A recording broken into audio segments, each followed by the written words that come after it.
thanks.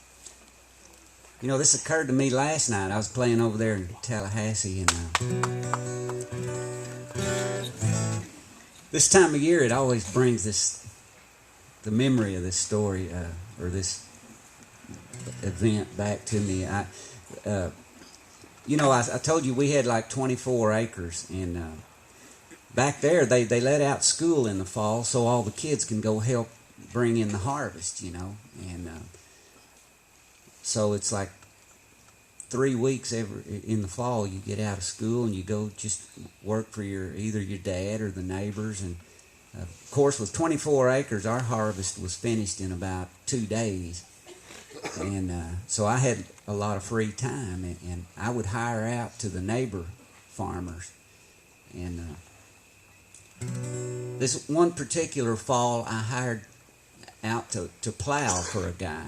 And I don't know how many of y'all have ever plowed before, but it's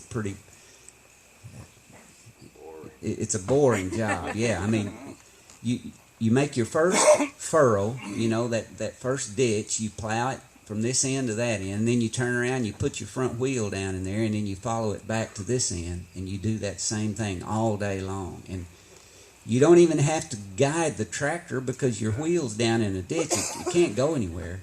So you're just basically sitting there daydreaming for hours on end. And I mean, a lot of times I would jump off the tractor while it was going along. I'd jump off and take a pee, and then run, catch up with it, and jump on. And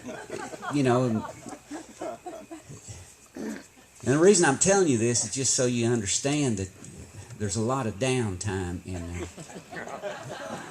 So your mind gets to work, and this particular fall, my mind was working on this one. Now you're going to laugh because it sounds like a joke, but the farmer's daughter.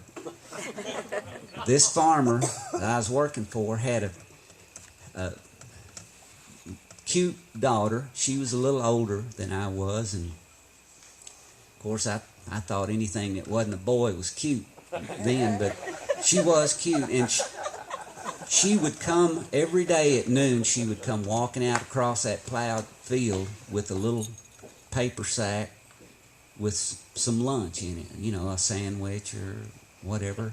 And she always brought a little one of those wide-mouthed jugs filled with iced tea, and it always had burlap wrapped around it with twine, and it would keep it really cold. And so I would sit on that tractor from sun up till noon every day, thinking about what I was going to say to her when she got there, and how clever I was going to be, and just melt her in her tracks. But the truth is, every time she got there, I'd turn the old tractor off, and I would just choke up. I'd freeze up. I couldn't say a word to this girl, and I would just guzzle the tea and eat the sandwich and then go on about my business. So nothing ever happened with that. So I'm not really sure why I told that story. Except that it's obviously been bothering me for a long time. No, I do know why I told it, because here's why I tell that story. Because I'm trying to illustrate how if you're like me anyway, when you know you can't have something, it seems like you want it even more. You know what I mean? And so that's kind of what inspired this. There's nothing sweeter than drawing a dipper of good, clean, cold water from an old hand-dug well. And there ain't nothing harder than raking alfalfa and waiting around for the sound of that noon dinner bell. That's when I'd take off my straw hat and go up to the big house where we'd all gather around under the big elm tree to soak up some shade and eat some good country cooking, and if I was real lucky, she might even look at me. She was strawberry hair and blue ocean eyes. She was lilac, she was clover, and I bet good money she was sweet as honey 10 times over. Ah, but it's back to the fields to work like the Dickens till they'd come pick us up of a late afternoon. If I could get me a good enough seat up on that wagon, well, I might even catch the smell of her roses' perfume. She was strawberry hair and blue ocean eyes. She was lilac, she was clover, and I bet good money she was sweet as honey 10 times over. At least that's what I wrote on this folded up note that I kept in the bib of my overalls. A bunch of pretty words I was saving for when I got brave and went up to that big house to pay her a call. Which I did one evening with some fresh cut flowers, and my hair slicked back and my shoes all shined. And I never imagined, I never even considered that she might be in any arms other than mine. I was stabbed in the heart and kicked in the gut. At least I might as well have been, because you see the windows were open and the curtains were blowing, and I'm sorry that I ever looked in.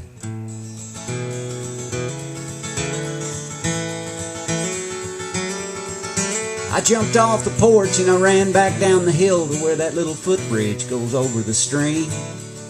I watched that folded up note and those fresh flowers float away with the rest of my dreams. And I never said nothing to the boys back at the bunkhouse, 'cause hell, they don't know the first thing about love. And to this day, not a word's passed between me and her, and I still don't know who he was.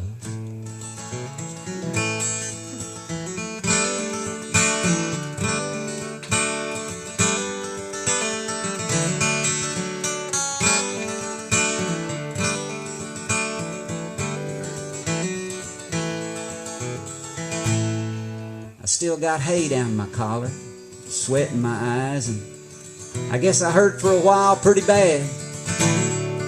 I let it set me back in spite of the fact that I know you can't lose what you never had. Ah, but still there ain't nothing sweeter than drawing that dipper of good clean cold water from that old hand-dug well. But these days I don't get near as excited about hearing the sound of that noon dinner bell.